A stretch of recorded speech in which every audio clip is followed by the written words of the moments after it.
I'm not Jewish, but I think Jews are cool. I also know some cool-ass Muslims. I'm pro-Israel, but that doesn't mean anti-Palestinian, and it doesn't mean anti-Muslim either. Is anti-Zionism anti-Semitism? People want to know if being anti-Zionist makes you an anti-Semite. I'll tell you about 3 types of anti-Zionist. Let's find out which type of anti-Zionist you are. 2 of them are the form of bigotry called anti-Semitism, and 1 of them is not anti-Semitism. That's my opinion, and my opinion is always true. Anti-Zionism means you think the state of Israel should not exist. So, for example, it's similar to people who believe Pakistan should not exist. Do you know the term for people who believe Pakistan should not exist? Or Bangladesh in 1971, at least 8 million people were displaced into India. What's the term for someone who thinks Bangladesh should not exist?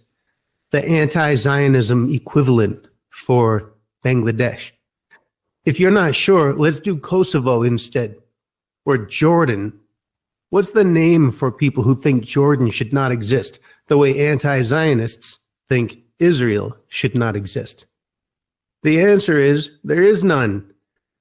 There's no other country where people like you and me make it part of our identity, the way we express ourselves by saying if we're for or against the country existing, except Canada. Canada should not exist.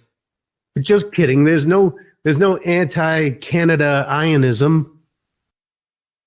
Posing this question of whether you're the sort of person who's pro or anti-Zionist is one of the ways propagandists trick us, because the question is framed as though Jews are being mean to Palestinians, and that's not true.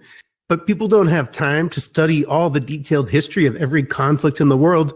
So if somebody tells you the Jews are oppressing the Palestinians, yeah, it's an occupation, it's an illegal occupation, then you want to say, oh, well, I'm against that. And that's as far as it goes, and you end up being anti-Israel, and you're helping to support a kind of an evil cause.